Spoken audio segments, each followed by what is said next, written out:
Now, some people may say, well, the kingdom of God just means all faithful believers.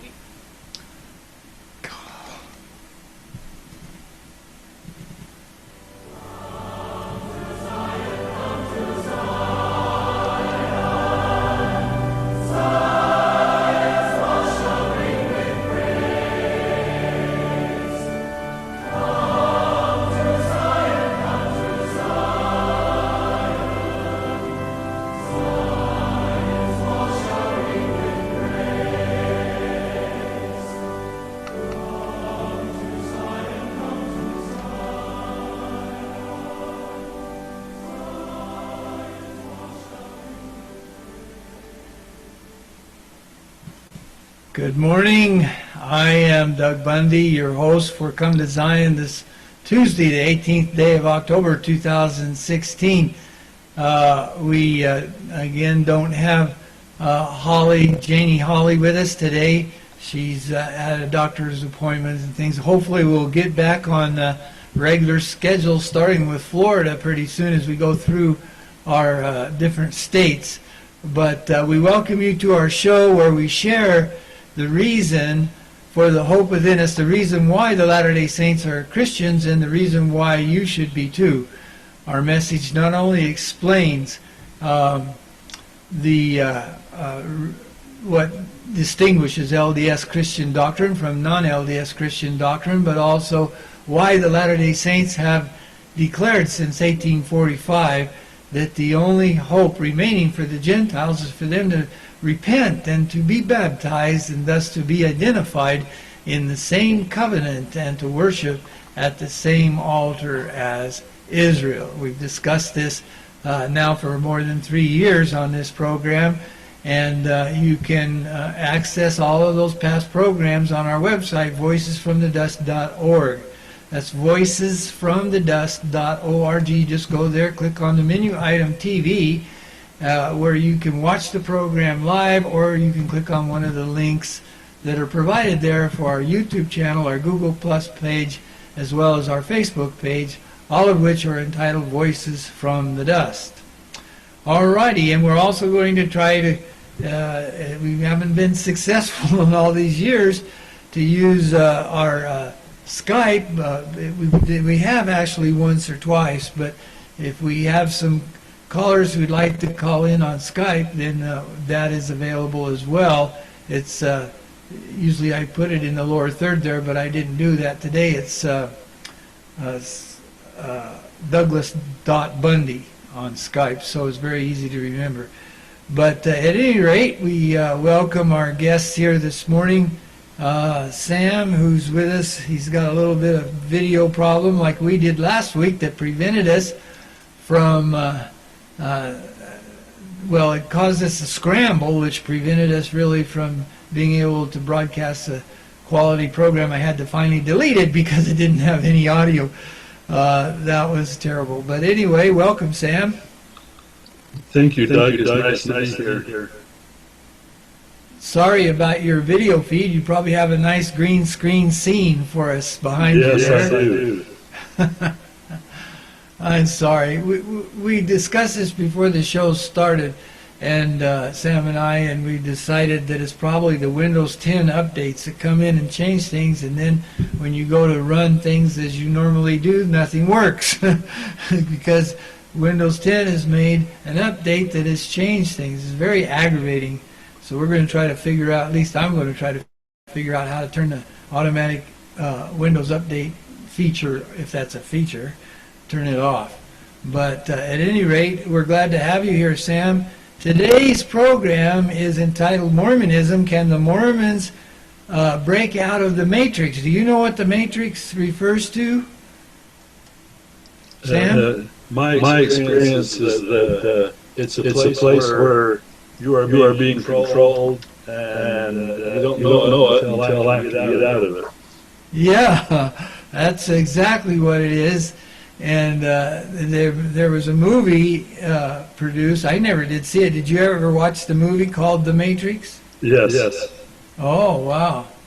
I have to go back and catch up. My son was telling me that he has all three. I guess there were more than one. There was some sequels or something to it, maybe. I don't know. But at any rate, I have to actually watch it. But it's very, very clear to me that many of my family and many of the members of the church are in a matrix-like condition. And the Lord talked about that when he said he'd pour out a spirit of sleep upon the people because they reject the prophets.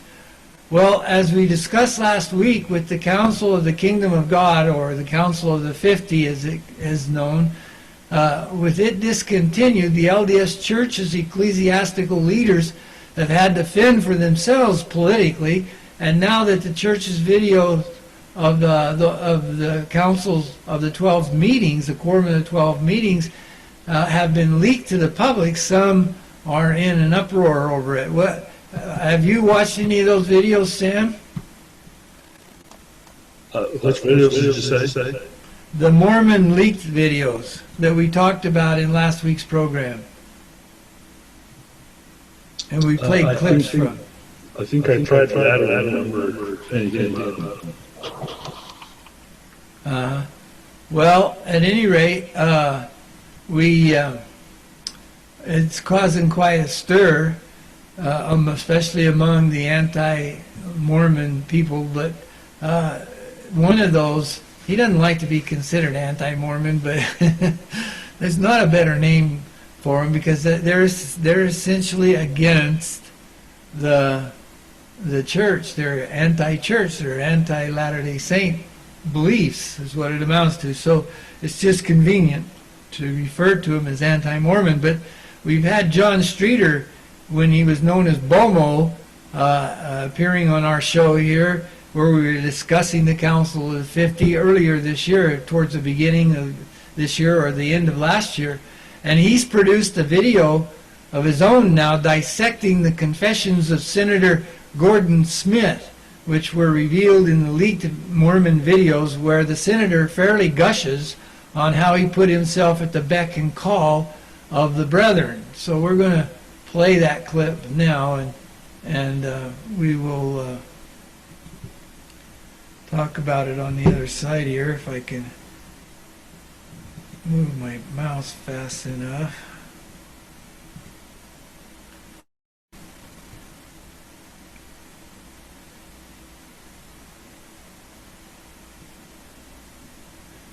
Some people, I'm going to start this over actually, because some people, it doesn't have any audio for the first part, and some people are listening to this as a podcast as they drive in their car, so they wouldn't be able to see the text that it's showing.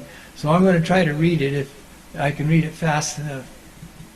So here we go. In October 2016, an anonymous former church employee leaked video from a 2009 closed-door meeting of top church officials and former Oregon Senator Gordon Smith, Republican, who was also a Mormon high priest.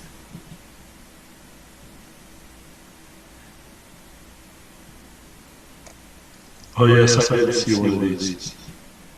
The former senator had just lost re-election and briefed the Mormon apostles on his work for the church as a senator.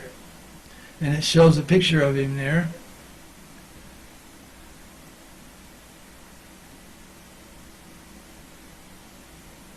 Appearing with Senator Smith was Elder Ralph Hardy, the coordinator between the church and Mormon government officials in Washington, D.C.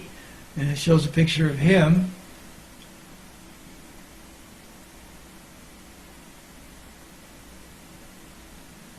In 2007, the Mormon Church released a video with top leaders denying that they unduly influenced Mormon political leaders. At the time, Mitt Romney was running for the Republican nomination for president. Americans worried about a Mormon leader taking orders from the church.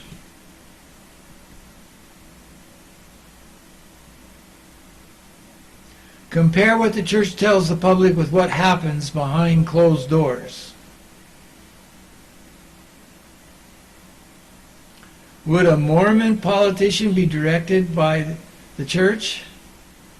It's a little frustrating from our perspective to have people saying, well, is he going to follow some kind of a policy line that the church has? Early in my Senate career, I had occasion to visit with President Hinckley, President Monson, and President Faust. Towards the end of that interview, I asked them if I could ask a question about this issue. I told them that I had been characterized in my campaigning as disliking gays and lesbians. I do not dislike them or anyone.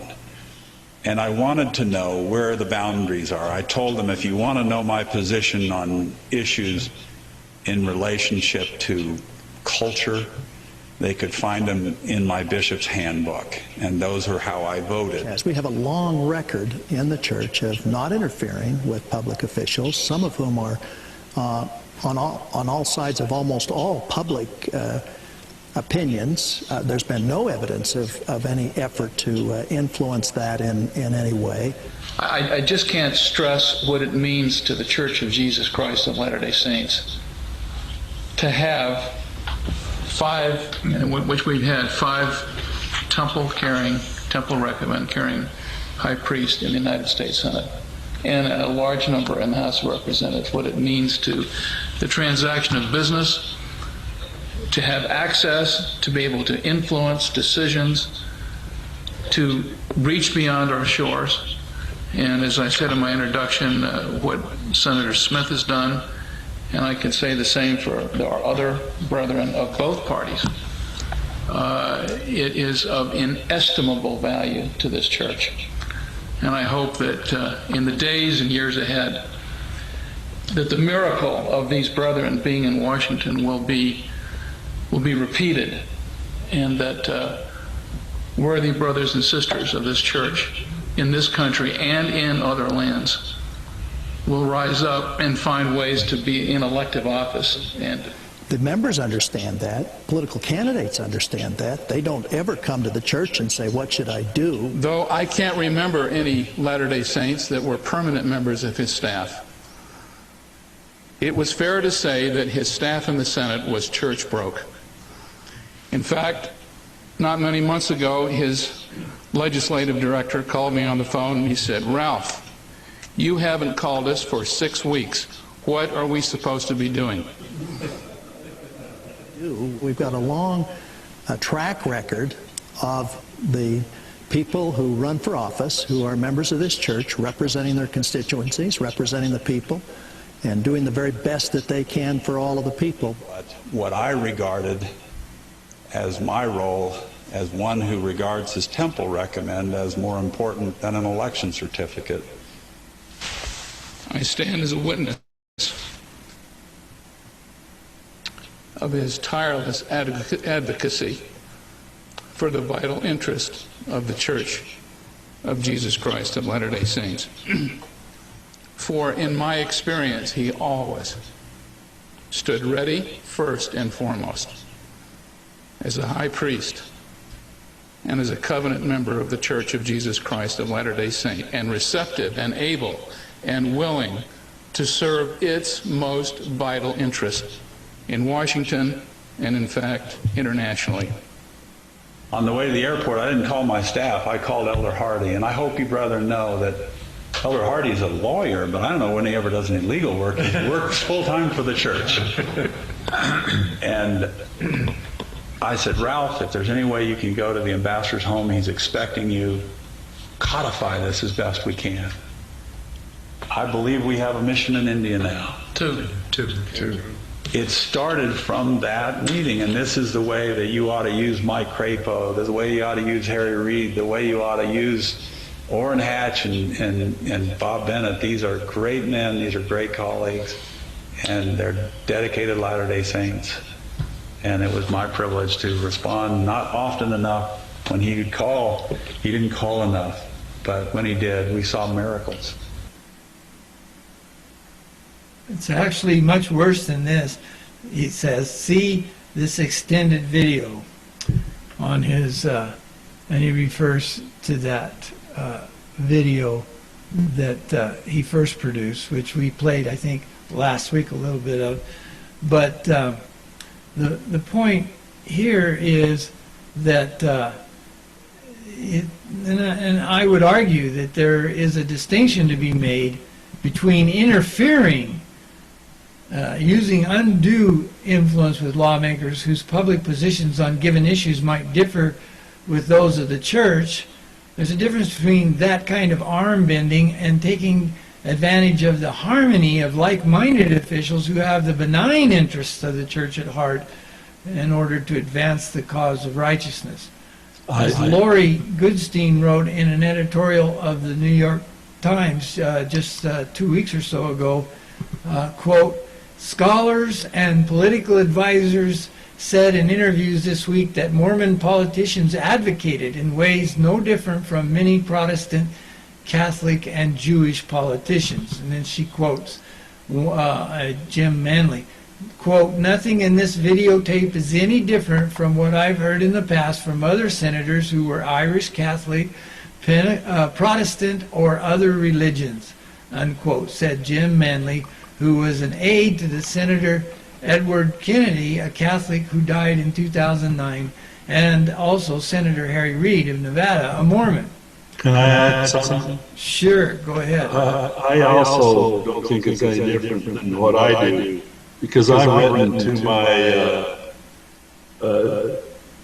to our congressmen on things that I think should be or shouldn't be, and what I would support. And they write saying that's great, good idea, and so on and so on. So we have the right to do that, and it would seem the church would have the right too. Yeah, I think you're right, but of course his argument would be, well, he's calling the church, asking them what should they do. So, but my point is, we're going to be talking about that a little later, more in detail, because Bomo declares at the end of the video that we just watched, I didn't get it read fast enough before it closed for those who were not able to see the video, but he refers to an earlier and more extensive version he made of his case, that it, quote, "it is actually much worse than this," close quote, as he is pictured there, pointing to a copy of the just published minutes of the Council of the 50. Well, when he says this, of course, he has in mind the teachings of the prophet Joseph in the Council of the 50, and how, as Kathleen Flake observes in that New York Times article we just quoted, quote, "these tapes probably fit that story, and it explains the delight that people are taking in their leakage," close quote.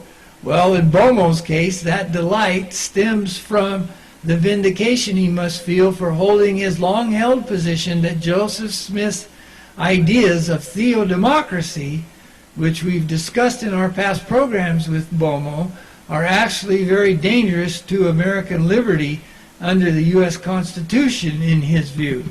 So I'm going to play a little bit of a clip where we see that.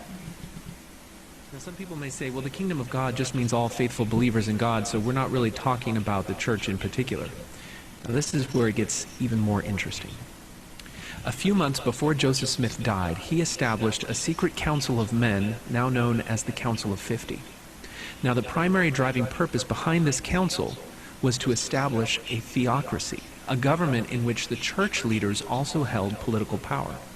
This was one of the most secretive organizations that Joseph Smith created. Very little has been known about this council until just last month, when the church published the minutes of the Council of 50. Now, access to these documents has been severely restricted for over a century. The minute books were locked away in the church archives, and historians and scholars did not have access to them, and even many general authorities did not know what their contents were. Now, in these minutes, we learn that each member of the council was bound by an oath of secrecy as follows. Every member to be bound to eternal secrecy as to what passed here, not to have the privilege of telling anything which might be talked of to any person, even to our wives, and the man who broke the rule should lose his cursed head. Wow, so there's this secret council whose goal is to establish theocracy where church leaders also have political power. Now, the council actually had several names. It was not known primarily as the Council of 50. But the minutes record that Christ himself, by revelation, gave the council its name. So if we go to the 18 April 1844 entry, there is a document that was read before the council which has this information. Well, he, in his reading of that, I'm at a disadvantage because I don't have my own copy of the minutes, but I recall reading out of the minutes at the bookstore. I went over and read a little bit, but I didn't have the $60 to buy it. But the thing is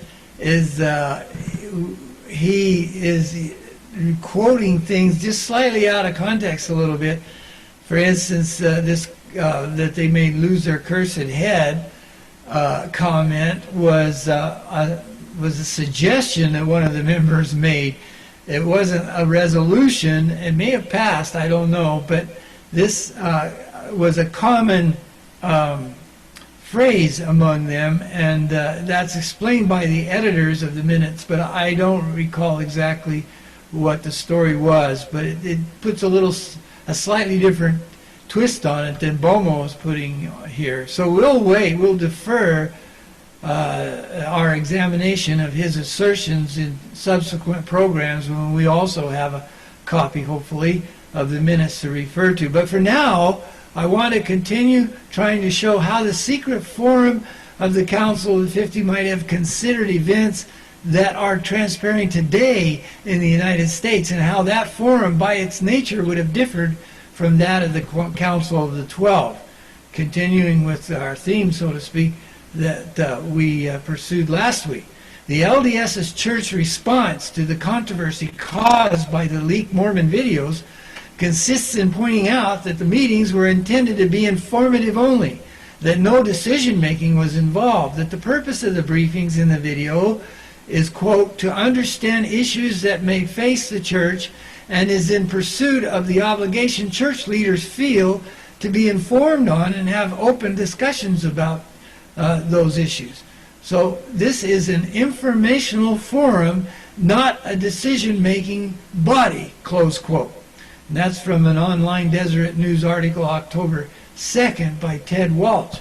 However, in doing this, as I pointed out in last week's program, the Quorum of the 12 Apostles demonstrates that as an ecclesiastical council, it is now attempting to do what the political Council of 50 was designed to do, but what the Council of the 12 was not designed to do.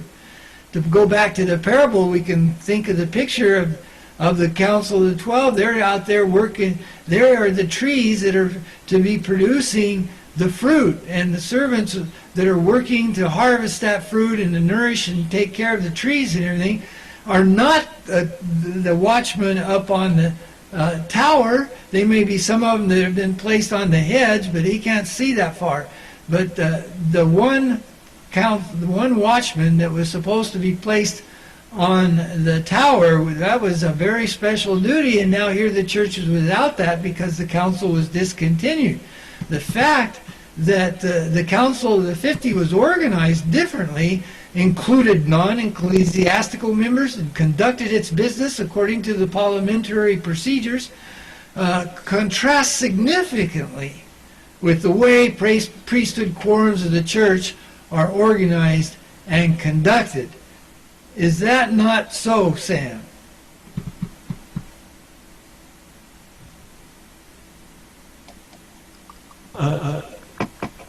I'm reading something from Fair Mormon about the council, and it looks like that it was some things that were recorded together, and then buried them, and then after Joseph died, he unburied them and then started writing things down. So I don't know how accurate everything is written in the minutes. I'm kind of looking at that now. Yeah, there is a first part of it. It's disappointing because you wanted to hear the words of Joseph, but they're not quoted. Reference to others are quoted where they they referred to his words and how moved they were by them. But unfortunately, I guess some part of the early part was burned, and William Clayton, is that his name? He had to reconstruct. He had been there at the meetings, but he didn't have his notes that he could actually, that he took at the meeting, so he had to reconstruct them from memory. So there's a lot that in that beginning part that was missing. Was it William Clayton? Yeah, William. So at any rate, but my point here is, and I wanted you just to testify to this, and as any active Latter-day Saint could, the priesthood quorums are certainly do not include non-members, non-ecclesiastical members. They don't use parliamentary rules to conduct their business, and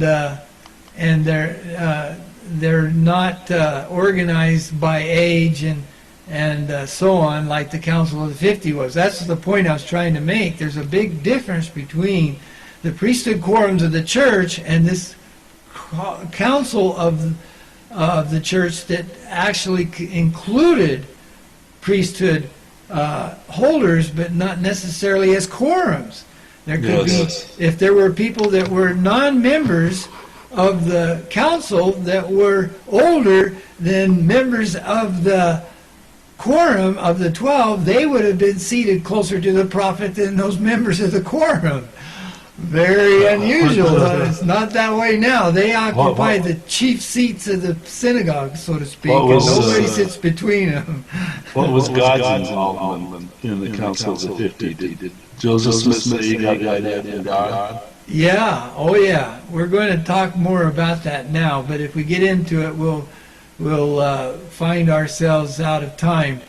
Before I want to go on, and if you just kind of hold that question in mind, Sam, we'll talk about it later. But the fact is, I'm trying to make this point that not only was the priesthood council very different from the organization and conduct of the Council of the 50, but also its inspiring and lofty ideals were specifically concerned with the protection of the rights of all flesh to be free of political prejudice and religious tolerance.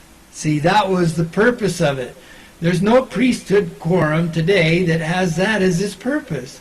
So I want to try to make this very clear, this distinction between the Council of the 50 and these other priesthood quorums and councils that we have in the church today. As the Council of the 50 charged with protecting the rights of all men to their religious opinions, it was especially focused on the study of how to secure those rights for all men more perfectly than had ever been dreamed of or even entertained by any other body of men. They even believed themselves to have been appointed by God himself. This is in answer to your question, partially at least, Sam. They believed that God himself had appointed them to accomplish that eventually. So it was very, very different than what we're accustomed to in terms of the leading councils of the church. Now, granted, given the history of nations and religions and wars and the awful tyranny that has existed among men, such ideas as this would naturally be suspect by those who don't believe that God exists or understand that men, they understand now that men have usurped the prerogative of God throughout history in order to serve the devil. So that would not be very comforting to them. Yet the council had no army nor political authority, even though it has to be admitted that it endeavored to get the council's president, the prophet Joseph, elected to the presidency of the United States, and had at least intended to ask the U.S. government for authority to raise a volunteer army to protect the West.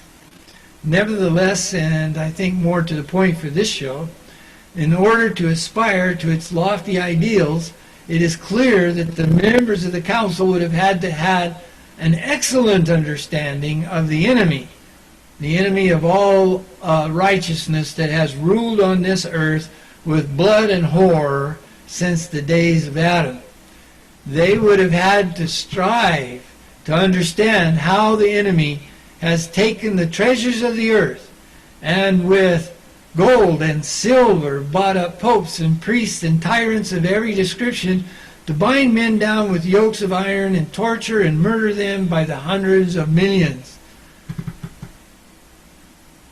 It's a sad fact, but it's true. So we have to conclude then that these members of the council, had they undertaken to make that study with due diligence, would have been wise enough to perceive the movements of the global elite today, at least their successors in the council, given the corporate memory of the council that would have been very valuable by this time, that they would have been able and wise enough to perceive the movements of the global elite over this period of decades as the global elite maneuvered to attack the heads of the Lord's vineyard, the U.S. Constitution, which of course they would have expected, right?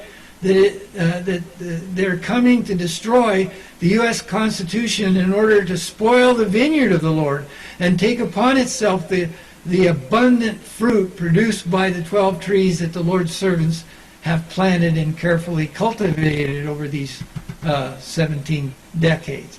So as we saw in last week's program, when the Catholic scholar Robert P. George asserted before the church's quorum of 12 apostles that all churches of America were under, quote, an assault that is part of a larger cultural struggle, they would have known only too well the full truth and the awful reality behind that assertion.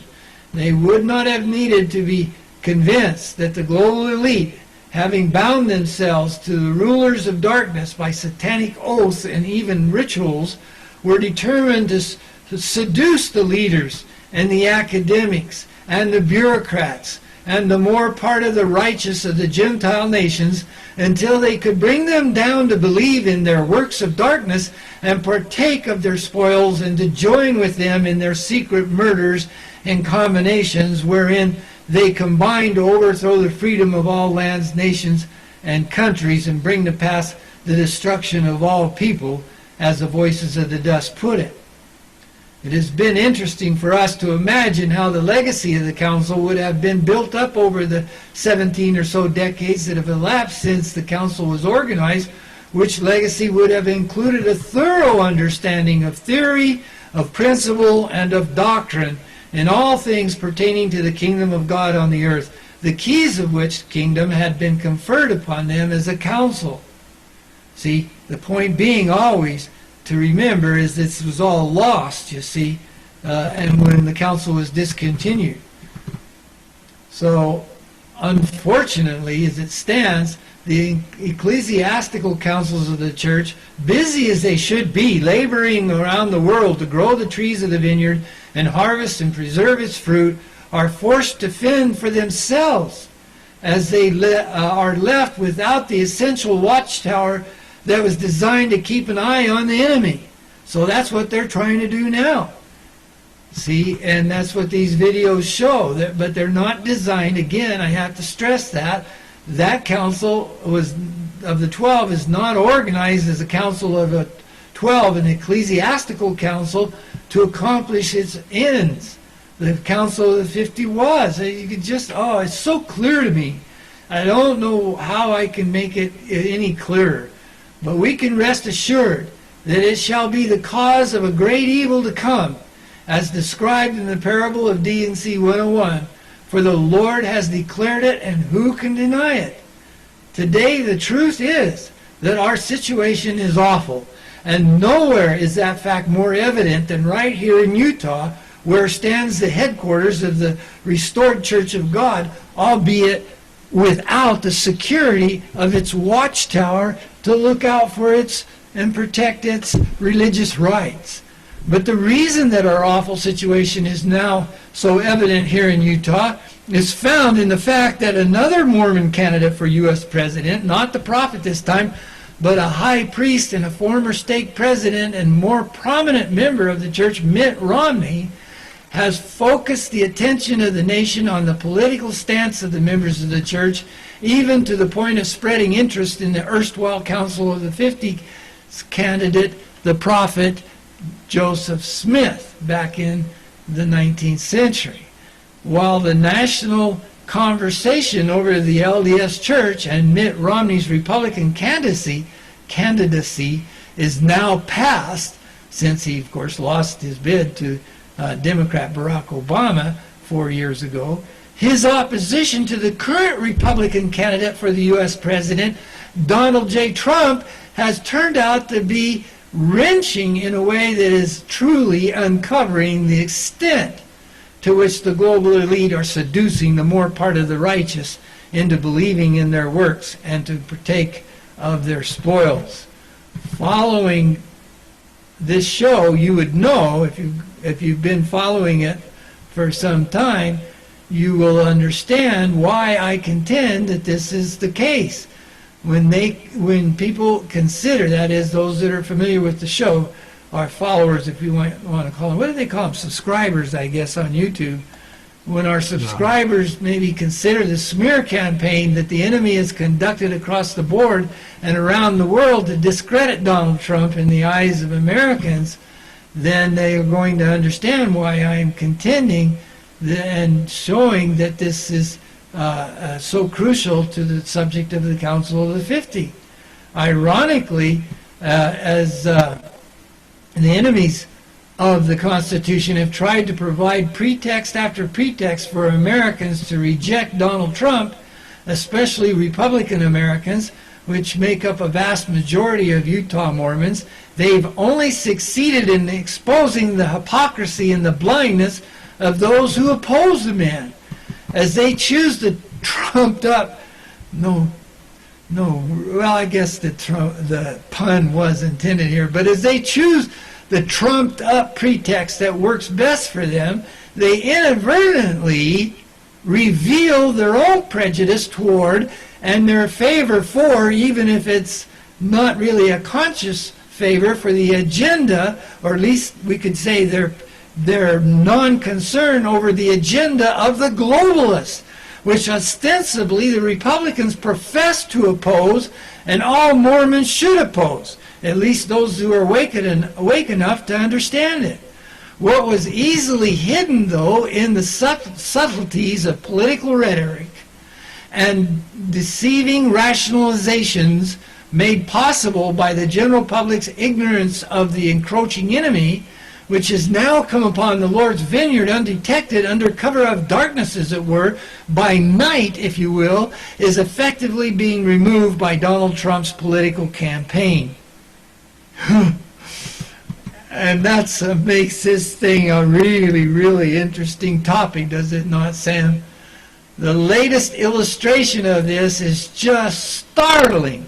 As we all know now, the latest smear of Trump has been spread by an old audio recording of a vulgar and offensive locker room type conversation wherein the unregenerate Trump, 10 years ago, I guess, as a private citizen, appears to demonstrate a lewd, lustful, and gross sexual disregard for women, offensive to public morals, to say the least. And the nation's negative response to this smear couldn't be more satisfying to the enemy's opposition of Trump, but nowhere is this more evident than in Utah, where sexual morality is still highly regarded publicly. Republican senators, congressmen, and the governor of the state have all publicly denounced Trump's behavior following this smear, using it as their pretext for withdrawing their support of Trump in their righteous indignation. We're going to play a clip here that will show this and make it clear to us. Gary Herbert now says he is not voting for Donald Trump anymore. Joining us now is Utah Congressman Jason Chaffetz, who originally endorsed Marco Rubio, but endorsed Donald Trump. I hit the wrong buttons. I always do this. Doggone it. Let me see. Trying to get it at the beginning, see, and cope with the idiosyncrasies of this software. Okay, here we go. Gary Herbert now says he is not voting for Donald Trump anymore. Joining us now is Utah Congressman Jason Chaffetz, who originally endorsed Marco Rubio, but endorsed Donald Trump once he won the Republican nomination. Your reaction to what you just heard? I'm out. I can no longer, in good conscience, endorse this person for president. It is some of the most abhorrent and offensive comments that you can possibly imagine. And you know, my wife and I, we have a 15-year-old daughter, and if I can't look her in the eye and tell her these things, I can't endorse this person. So I'm out of the endorsement here. I don't know who I'm going to vote for. I'm not going to vote for Hillary Clinton. There's no way, under no scenario.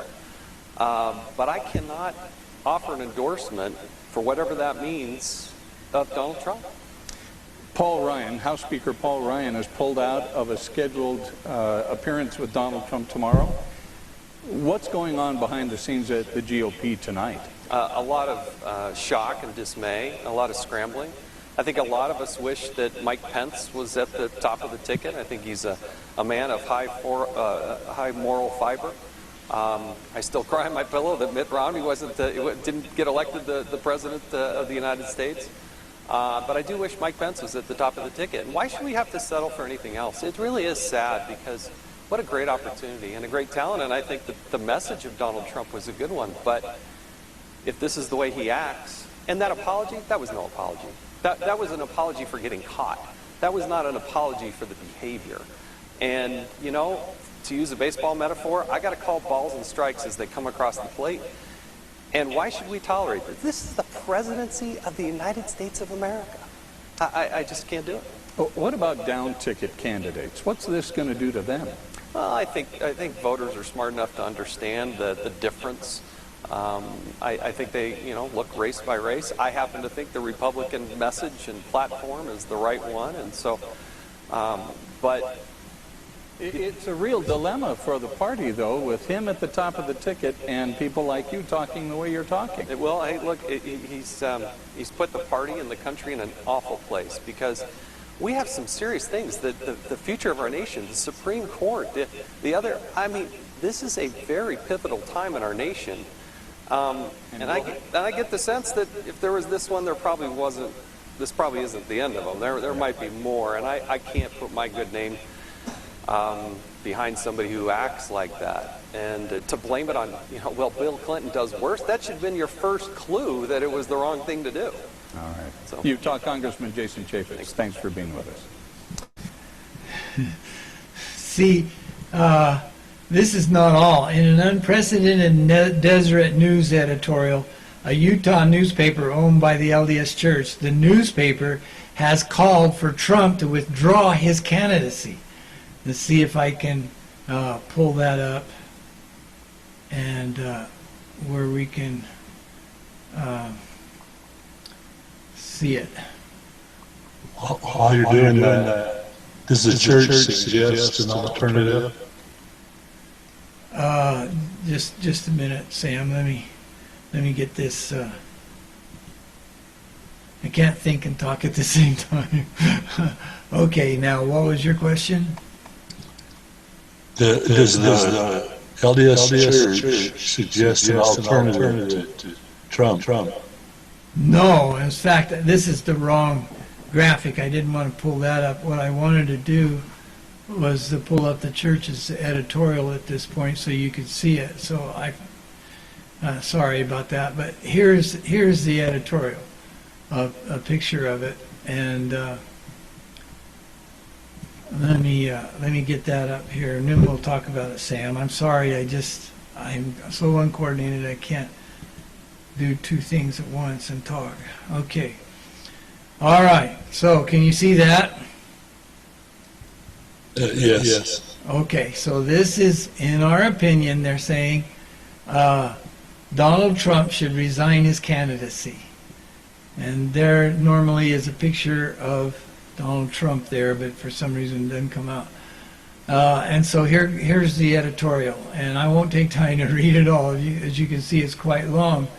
But it turns out that they place a disclaimer in a note at the bottom of the article to distance the newspaper's opinion from the church. But we can rest assured that such an opinion could never have been published over the church's opposition. And, there would be a lot of opposition, I would think, if they had looked at that. I don't know why this was allowed to come out, but it's been disastrous because the position stated no doubt concurs with the majority of Utah Republicans whose support for Trump's opponent in the primary election, Ted Cruz, was solidified by pundit and Mormon Glenn Beck, not to mention Mitt Romney and other Republican leaders. So they all have already had this position, and so it's understandable why the editors finally, well, this was our chance, and they came out with this.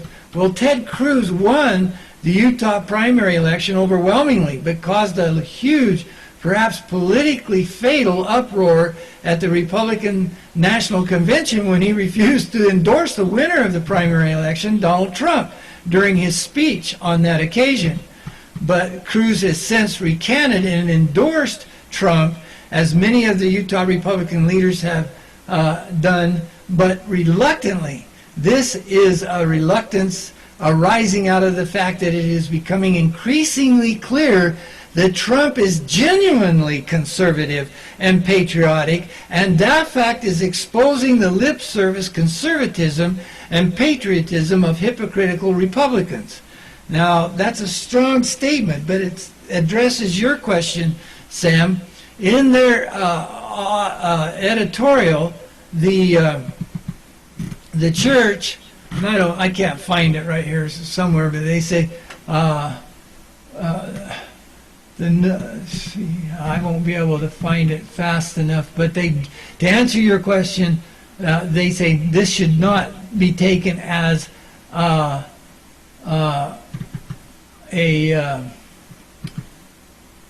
here it is. Some will see our denunciation of Trump as tantamount to an endorsement of former Secretary of State Hillary Clinton. That is not the case, although she comes with extraordinary experience. Clinton promotes social and economic policies we cannot support, and she too has a history of self-dealing that gives us significant pause. See, but there's no mention of her crimes, and that was the amazing thing. And we could get into that, Sam, and the fact that Evan McMullen, the former CIA agent who has been put forward now, the Mormon CIA agent who is now being the spoiler, put forth as the spoiler candidate to take votes away from Hillary and Trump, but mostly Trump, right? Because it's mostly Republicans that would flock to him. So, as if all of this were not excruciating enough for these Republicans in name only, or rhinos, Trump then, subsequent to this, in the second presidential debate last week, just knocked the cover off the scam even more by contrasting his admitted fault for indulging in adolescent-like sexual conversation with the horrible sexual crimes committed by Bill Clinton, which Hillary aided and abetted over their years of public service by covering it up and attacking and destroying his victims.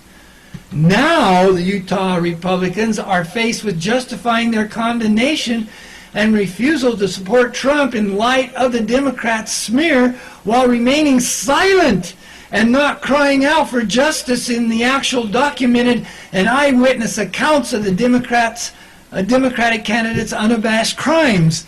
So where Trump was accused of this unseemly behavior, this talk, we have, on the other hand, actual crimes attested to by the very victims who were present at the debate, and yet, these people would have to ignore that in order to say, well, we're not going to vote for Trump.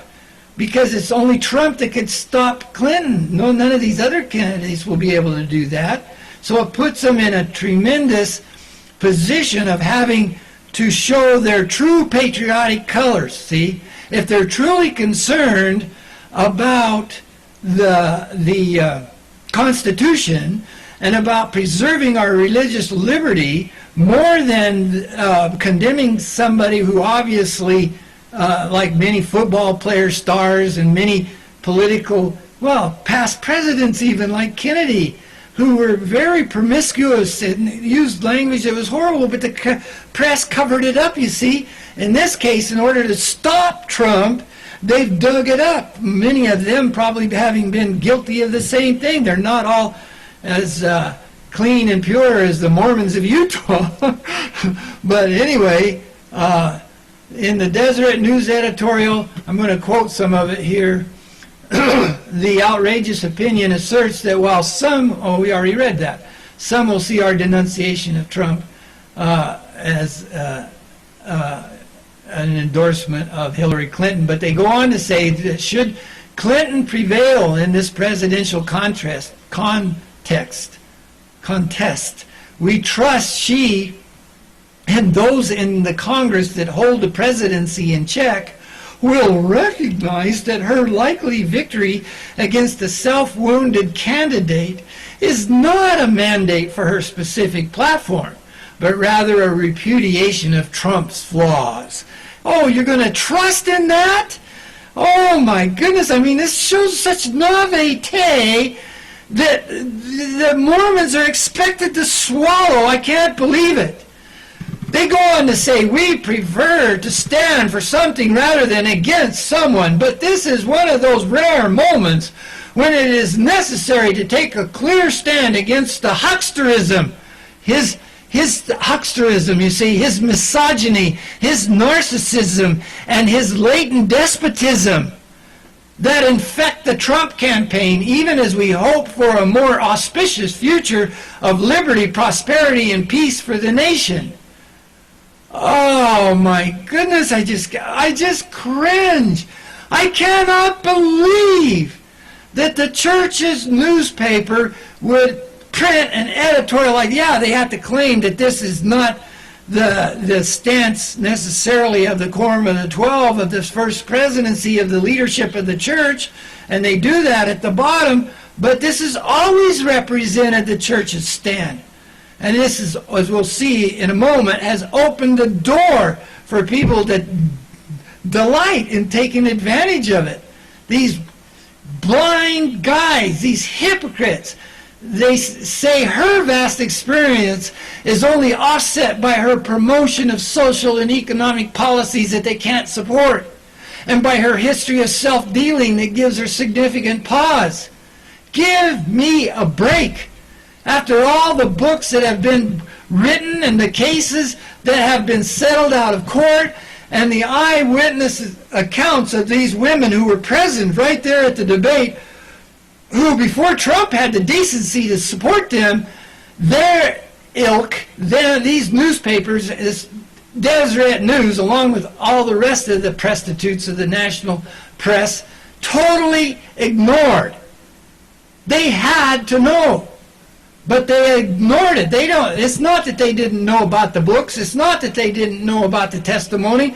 It's not that they haven't known about these things. It's that they have ignored them, and it's the American public that doesn't know about them because they don't know where to find the information that has been hidden by these people. How could they have not known what all those who haven't ignored the testimony of these women, and also the testimony of the Secret Service whistleblowers who have documented the immorality and the lewdness and the wickedness of the Clintons in the White House, have known for a long time, but which these people refuse, these press have refused, these editors of newspapers have refused to acknowledge by relegating the eyewitness testimony of these things to the category of unsubstantiated charges generated by conspiracy theory nutcakes. Well, now the dam is broken. Now WikiLeaks is dumping every day more and more evidence of what is actually going on. And they're trying to cover that up desperately. But is the Deseret News editorial board going to do? Only time will tell, of course. But in the meantime, we can only speculate what the Council of the 50 would have done had it not been discontinued, had the Lord's servants kept his commandments to build the watchtower and place a watchman on the top thereof to watch for the enemy's approach. That watchman would have understood. He, as the prophet of God, along with the 12 apostles and the 37 other members and non-members of the church seated there according to age and voting according to age, would have had inspiration of the Holy Spirit of God and the legacy of the decades of the council's studies and deliberations and conversations on theory, law, and doctrine, giving them unprecedented insight into the needed preparations to prevent the Lord's vineyard from falling into the hands of the destroyer. Fortunately, a good example of the learning and the understanding that these members might have attained to can be found in those of the current generation whose patriotism and love of truth and righteousness have led them to study intently the enemy for nearly 2 decades, the enemy of the Constitution, the enemy of the Lord's vineyard. And they've done it much like the members of the council might have done, but not for 17 decades, but only maybe for 1 or 2 decades. And one of those is Alex Jones, a radio talk show host based in Austin, Texas, that the Hillary campaign is now, the Clinton campaign has now taken on full force and spent $20 million to produce ads smearing him along with Donald Trump. But the Council of the 50 would have had the spirit of discernment, and they would have been able to tell the truth. The members of the council would have known of much of what Alex already knows and has learned since then, because they would have studied the enemy as much as he has. After the debate of last Sunday, now that's not last Sunday, right, 2 Sundays ago, a week ago Sunday, and the next one is coming up, the last one is coming up this Wednesday, so we're going to see. But Jones's comments reveal the importance of Trump's breakthrough by finally bringing before the American public the testimony long denied by the established leadership of this nation and the press that is supposed to make them honest, but has sold out to the enemy. And it includes the Deseret News, I'm sorry to say. They've now proven. But let's watch a clip from a show right after the debate, the last debate, where Jones expounds on the huge part of the underwater iceberg that just the tip of which Trump had exposed during the debate. So let me try now to do this right. Close this, and I shouldn't even have it open. And I will open this. No. Oh, jeez. Okay.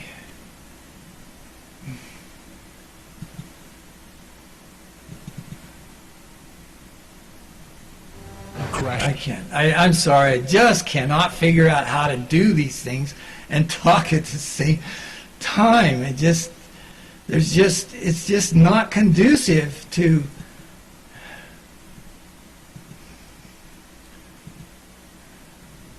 someone that's not concentrated and prepared to do it. Through the lies and disinformation, it's Alex Jones on the GCN Radio Network. It's Monday, October 10th, 2016. The world is watching. Trump has climbed back from the edge of destruction with a devastating victory. 3 against 1. The planet is watching as the United States attempts to pull out of the New World Order and global government and reestablish self-determination. This is the Alex Jones Show, broadcasting worldwide. I didn't think I'd say this, but I'm going to say it, and I hate to say it, but if I win, I am going to instruct my Attorney General to get a special prosecutor to look into your situation, because there has never been so many lies, so much deception. There has never been anything like it, and we're going to have a special prosecutor. When I speak, I go out and speak. The people of this country are furious. In my opinion, the people that have been long-term workers at the FBI are furious. There has never been anything like this where emails and you get a subpoena, and after getting the subpoena, you delete 33,000 emails.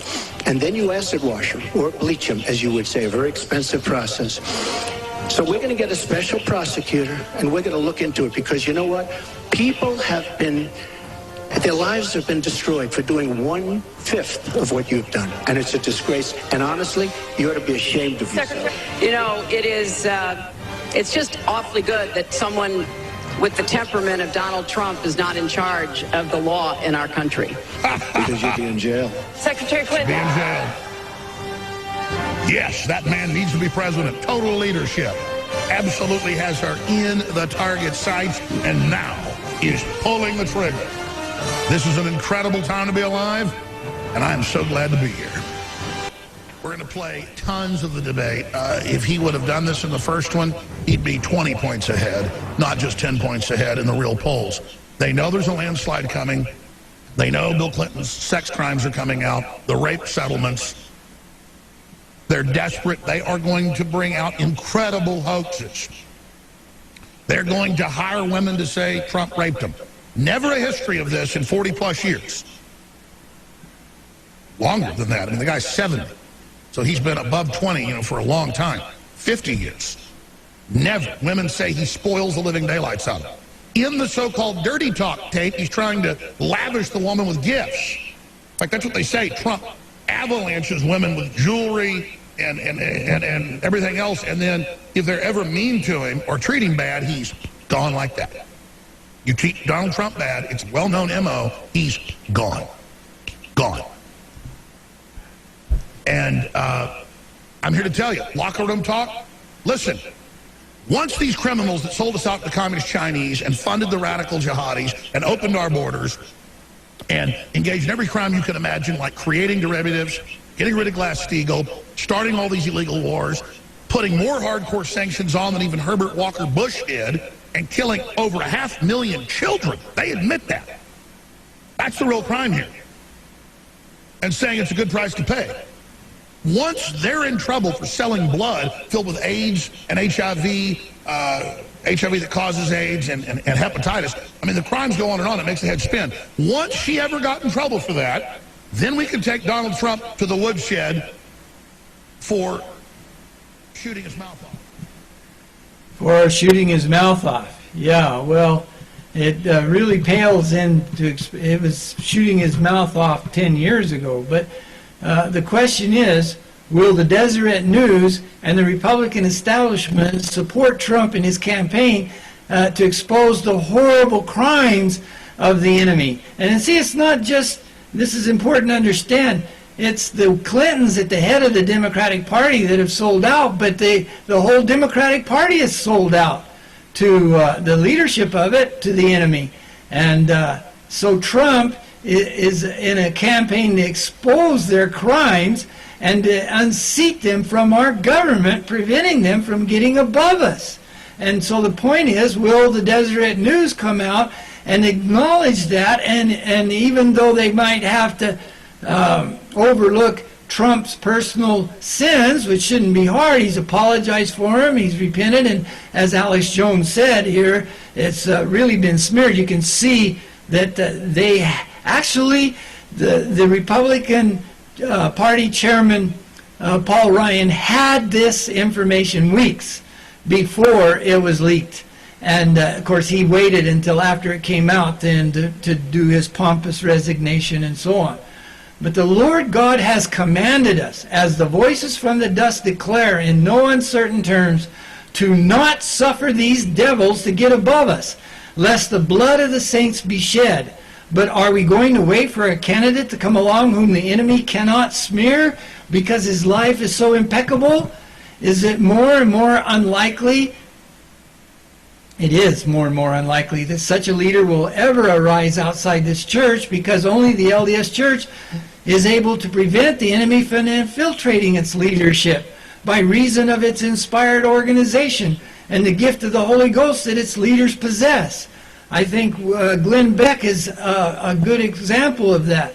Not able to penetrate the quorum of the 12, Jesuits have done the next best thing they could, and they promoted this Mormon as a talk show Mormon who has a platform and could do the things that he's done in order to speak more or less for so many Mormons, even though they know that he's not a leader of the church.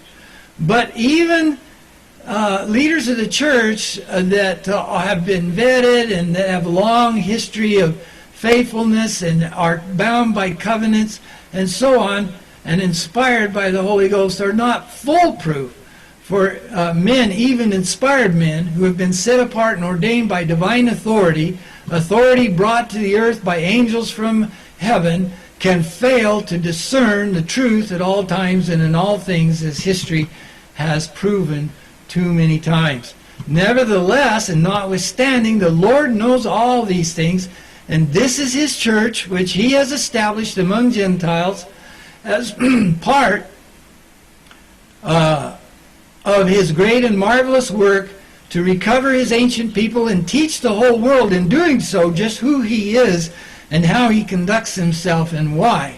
And when men set themselves up for a light to the world and establish their own churches or their own followings, if it be not built upon the gospel of Jesus Christ, but is built upon the works of men or upon the works of the devil, verily I say unto you, saith the Lord, they have joy in their works for a season, but by and by the end comes, and they are hewn down and cast into the fire, from whence there is no return, according to the very word of God recorded by the voices from the dust in the Book of Mormon.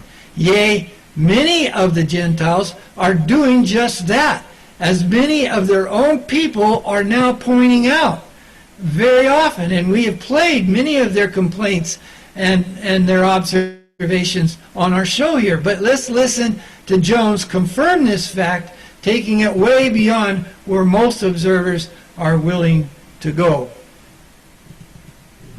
We're going to run over evil, and there's going to be other fights, but I'm telling you, these churches have been run by the globalists for a long time. They've taught you to stand down. They've taught you it's the end of the world. It might be. The point is, God's not going to recognize you if you don't stand up against evil now and hide out in these demonic churches. I can't go in these big churches. I'm a sensitive person, and I got the willies everybody does in the Roman Colosseum. I got the willies in the Vatican. I get worse willies in these big mainline churches than I got in the Colosseum at Rome.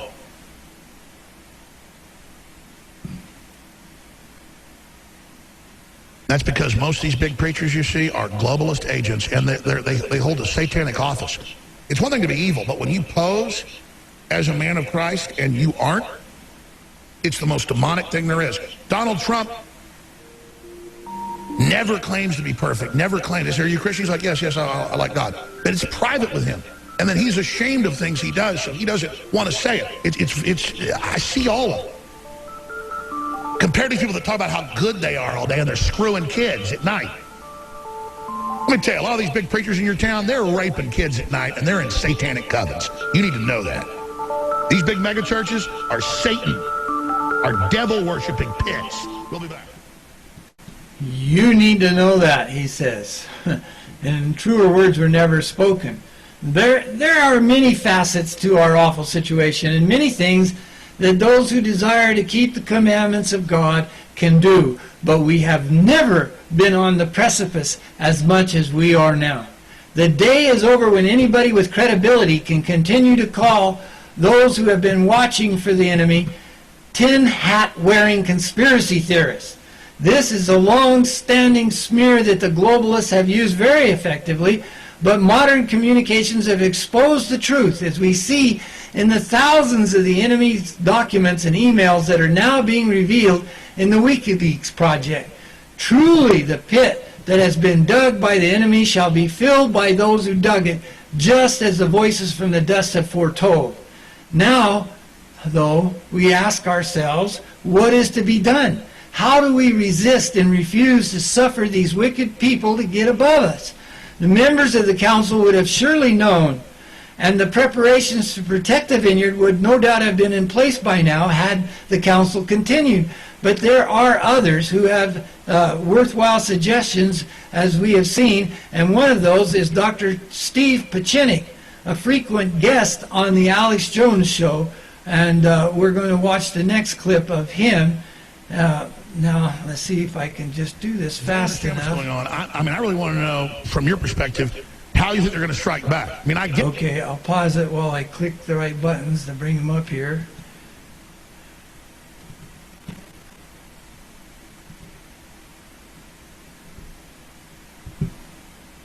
The fact trying to run this sick, crazy woman just shows they shouldn't be in office. But at the same time, they're still going to try this. They're still going to run this thing. They're still going to try to steal it. So what do we do? Well, what we do is, number one, I would love to see the honorable men and women of the FBI who've been compromised by a corrupt boss, James Comey, to come out on their own and basically state that they no longer believe in their leader and that... Ooh, imagine a press conference. If 100 of them stood together, you couldn't fire them all. It'd be over.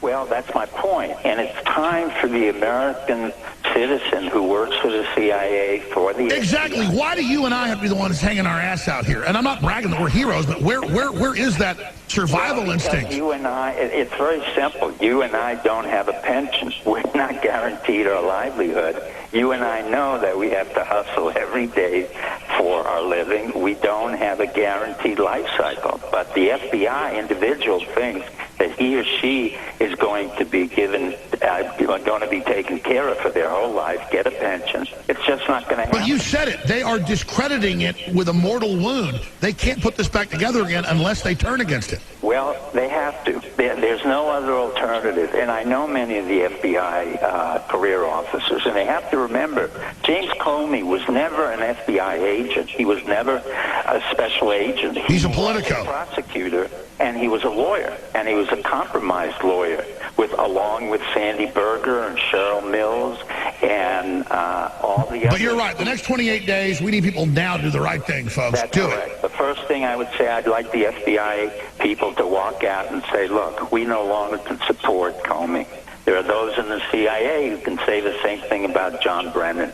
There are those in the military who could say, look, we're standing up for what we believe in, but they can defy orders. If the orders and the people are incompetent or corrupt, there is an obligation in the Constitution for us to fight the men. As to the Declaration of Independence, you're right. Don in Texas, you're on the air with Dr. Steve Pachinik. Go ahead.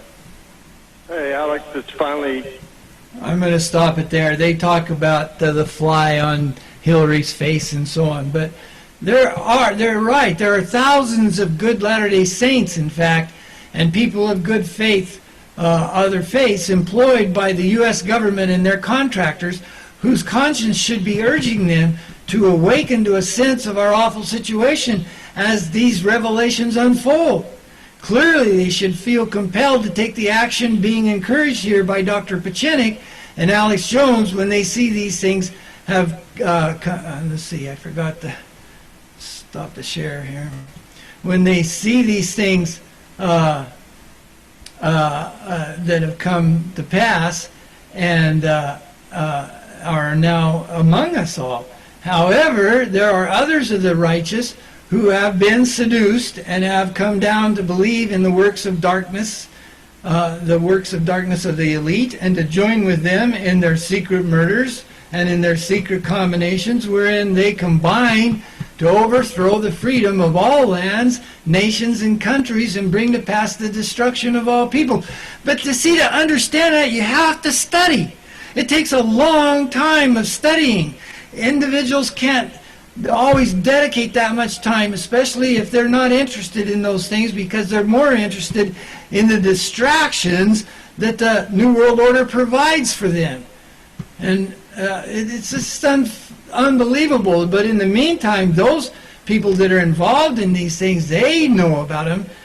But because of their secrecy, it's not possible to positively identify them, except in certain cases where people like George W. Bush or John Kerry and others have been outed as members of the Skull and Bones Society, or as attendees at the Bohemian Grove rituals, or as associating with another secret and satanic group of the elite, such as the International Order of St. Hubertus, where Supreme Court Justice Antonin Scalia met his demise.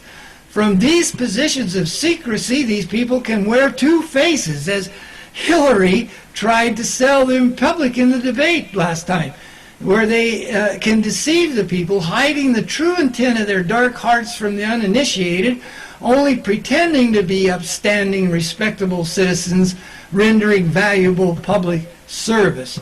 The voices from the dust are very specific about this. They give us clear examples of how it happened among them. And they warn us to be on the lookout for it to take place among us, knowing that it is that same being who put it into the hearts of the wicked of their own time to carry on the works of darkness and of secret murder. And he has brought it forth from the beginning of man even down to this time. And today we are confronted with the same awful reality as eyewitnesses of unspeakable wickedness in high places have come forth, whose witness and condemnation of the guilty have been ignored by our political leaders, and the heads of the corporate media giants have made sure that the American public knew nothing about it. They shut it off in the schools, and they shut it off in the media of all kinds, so that they would not learn about these things, and they've done it for decades in order to keep the discussion of it out of the public arena, that the masses of the people might be kept in the dark.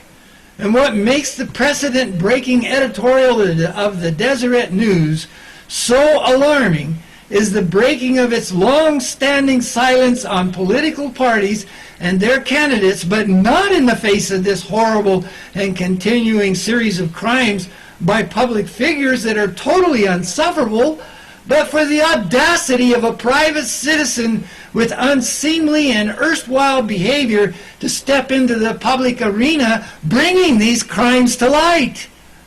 The editorial of the Deseret News condemns his past behavior, dug up and trumpeted before the people and probably edited to be much worse than it really is by his accusers, while continuing to ignore the awful reality of their crimes. Oh, it is true that before and since running this anti-Trump editorial, they have run several guest editorials submitted by supporters of all candidates. But when they threw their weight against Trump, for the reasons stated, they gave much more respectability, not to mention credibility, to his criminal opponents. The result is predictable, as seen in the guest editorial submitted by Hillary Clinton's former speechwriter just days afterwards. His name is Tomika Tillman. Tillman writes in his opinion piece in the Deseret News entitled, "What Mormons Should Know About Hillary Clinton," less than just a week after the editorial came out. And I'm going to quote from it. He says, quote, "At this point, it's hard to argue that Donald Trump is qualified for any political office other than Lord Mayor of Babylon. Last weekend, in an unprecedented editorial, the Deseret News called for his withdrawal from the presidential race and eloquently articulated why Americans should run, not walk, from his candidacy. Opposition to Donald Trump has been particularly pronounced among members of the Church of Jesus Christ of Latter-day Saints. Mormon Republicans led the most recent revolt against his campaign, and prominent members of the church from Mitt Romney on down have issued warnings of why Trump's election would be a catastrophe for the country and the principle of religious freedom. Utah voters are paying attention. Recent polling in the state shows the race in a dead heat." Close quote. So who is Tillman? Surprise, surprise. He states that he's married to a Republican BYU graduate and cherishes his, quote, faith in the church, close quote. Well, while the creedal Christians would have a field day with that statement, the more interesting facts are that he is a graduate of Yale University, the home of the Skull and Bones Society that we've been talking about, where each year top graduates receive invitations to join the secret group of elites as tapped by the technocrats, a la the Brzezinski strategy that we've discussed here in our program. Tillman graduated magna cum laude from Yale after entering the school at age 14. And while I couldn't find out for sure if he is a bonesman of the Skull and Bones Society or not, I did find out that before he received his, quote, unexpected offer to serve Hillary Clinton, he had been employed for 4 years by the Senate Foreign Relations Committee as advisor to Chairman Joe Biden and John Kerry. The same John Kerry who's a confirmed bonesman. So his career fits the pattern. Currently, Mr. Tillman is the director of the Bretton Woods II program at the New America think tank, seeking ways to increase the elite's profits who invest in the UN's Sustainable Development Goals, as outlined in its Agenda 2030 program that stems from the Agenda 21 program, or the World Conservation Bank, which George W. Hunt tried to warn the world about, as we have seen so clearly in our previous programs. Can you believe it? Well, no wonder he speaks out for Hillary. Oh, if he went on to say, if you knew her, she actually is such a wonderful person. She is so warm. She had family home evenings. She loves Mormons. She calls me to make sure I'm all right. She attends my... All this crap that contradict the eyewitness accounts of people who have been with her for years in public places.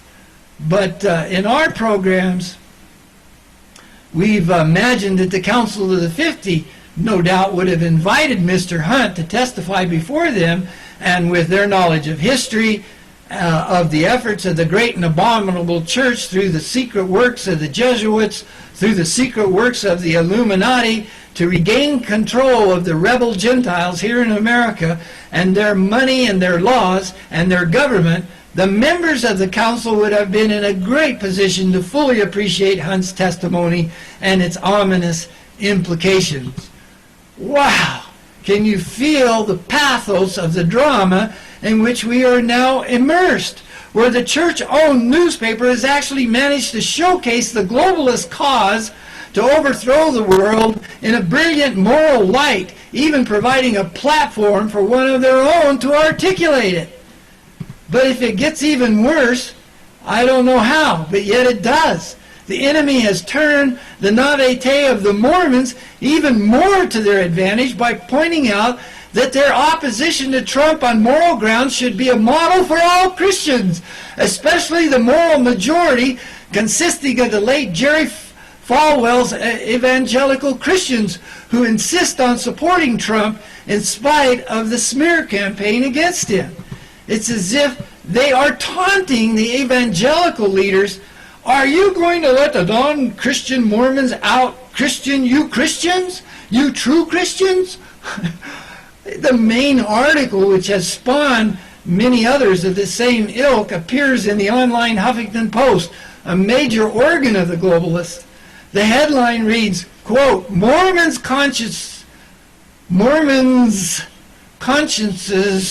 have put white evangelicals to shame this election, with the subtitle, Evangelicals Should Take a Lesson from the Mormons This Election Season, close quote. I want you to see that. I pulled it up prematurely, but let's, now that we're talking about it, let's pull it up here, and so you can see what I'm talking about. As soon as I can find it again. Sorry.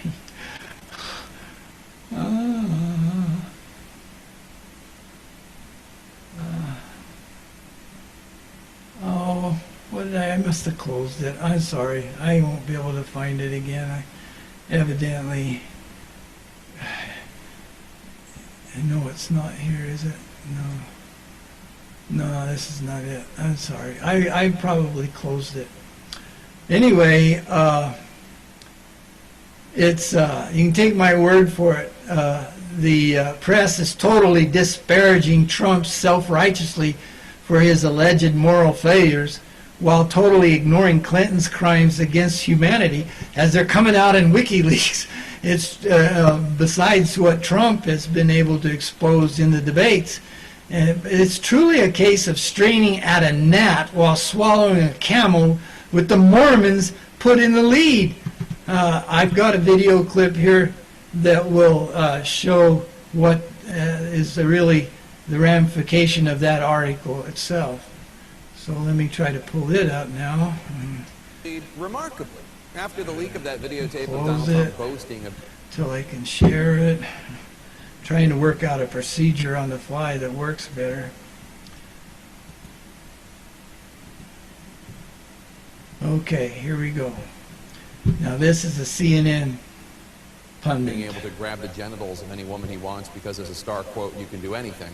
Some of his most stalwart defenders are leaders of the religious right. Ralph Reed, chairman of the Faith and Freedom Coalition and a member of Trump's religious advisory board, said in a statement, quote, "People of faith are voting on issues like who will protect unborn life, defund Planned Parenthood, defend religious liberty. I think a 10-year-old tape of a private conversation with a TV talk show host ranks pretty low on their hierarchy of concerns." Other conservative Christians, such as Tony Perkins, Gary Bauer, Dr. James Dobson, and Jerry Falwell Jr., also still on board. But some other evangelical leaders, well, they have a different take. Joining me now is Dr. Russell Moore of the Southern Baptist Convention. Dr. Moore, thanks so much for joining me. Good to see you again. Good to be with you. I'm not drinking yet, Jake, but I can't say I'm not tempted. So, Dr. Moore, help us make sense of this. Is it enough for you that Trump says he agrees with you on policies such as opposing abortion and religious liberty, despite what you hear on the tape and the life he has lived?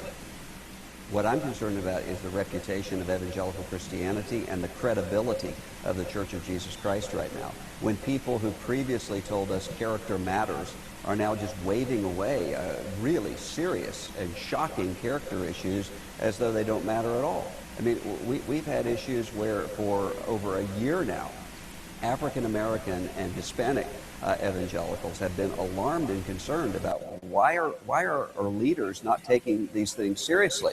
And now I'm hearing women repeatedly all over the place who are saying, can we really have leaders who are saying that these things don't really matter? I mean, to say that this is just locker room talk or macho talk, or even some supposedly Christian leaders who are saying, well, this is just the way that men talk. It's astounding to me. It's not the way men talk, I should note, just as a factual matter. So why do you think it is? Why are Ralph Reed and Jerry Falwell Jr., et cetera, so strongly supporting Trump despite this horrific tape and the other issues you raised? Well, convictional evangelicals who are pro-life and pro-family know that Hillary Clinton's not with us, and we can't go in that direction and in that way. But that doesn't mean that we have to follow another way that is also reckless and horrible. And I think what we're seeing right now is a divide in evangelical Christianity that wasn't created by 2016, but is highlighted and shown by 2016.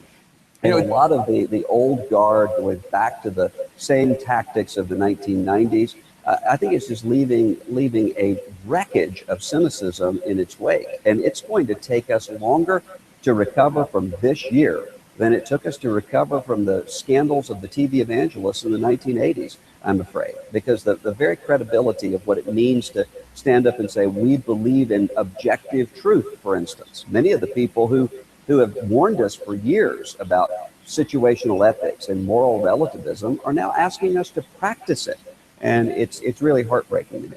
Dr. Moore, one of the things that's so interesting, and I don't know if this has struck you as well, so many leaders of the Church of Jesus Christ of Latter-day Saints, so many Mormon leaders are practicing what they preach.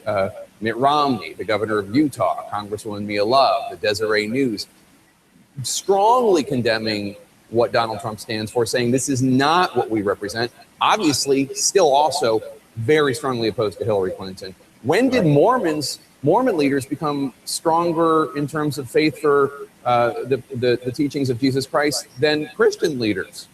Well, I think there are a couple of reasons for that. The first is that Mormons have never had the illusion that they are some sort of majority culture in the United States.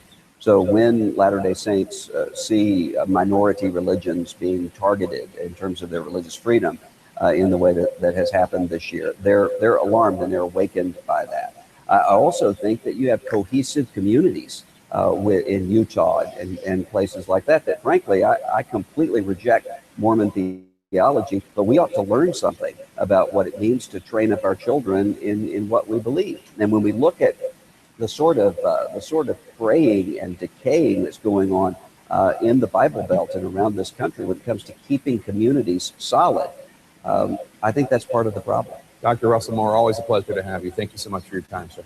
Thanks. Good to be with you. So you can see, we could call this a meme, couldn't we, Sam? That they're all using now, and it started with the Huffington Post.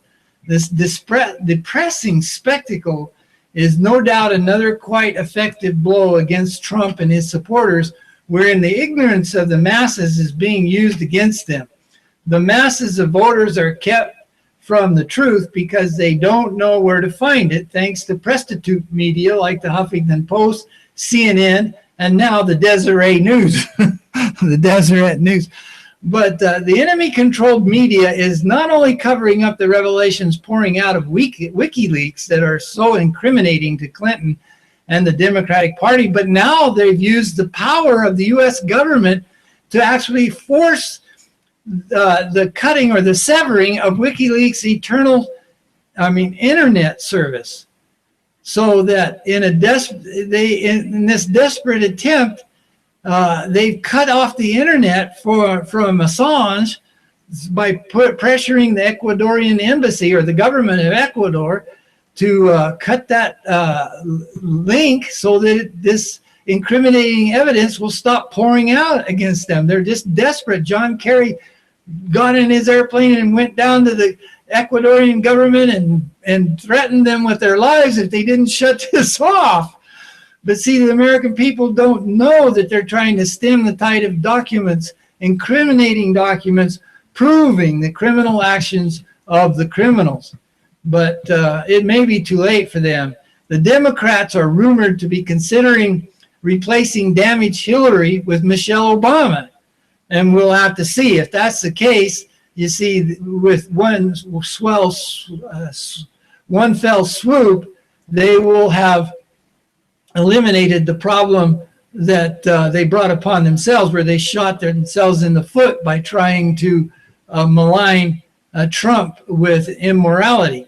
Nevertheless, it's not my purpose here to turn this show into a call for Donald Trump's election, just because the wicked and the evil globalists are clearly determined to destroy him. But it's my purpose to point out the faithfulness of God's word. The awful truth is that the LDS church, symbolized by the parable in the Lord's vineyard of 12 trees, long protected by the hedge of the U.S. Constitution, is going down. Its protective hedge is nearly destroyed at this point, and soon the Lord's servants who have fallen asleep while the enemy crept up by night will arise and be afraid and flee for their lives as their works are destroyed and their precious trees, those 12 trees that have borne so much good fruit for so long, are broken down by the enemy. It grieves my soul to acknowledge it, but it is as clear as the light of the morning sun. However, this great evil, the cause of which is the failure of the Lord's servants to keep his commandments, to build a tower in the midst of the vineyard and place a watchtower on the top thereof to watch for the coming of this son of the morning, Lucifer, is not the end of the story, as we shall see beginning next week when we try to explain it. But that's all I have for now. Sam, now if you have questions about this or comments, feel free. I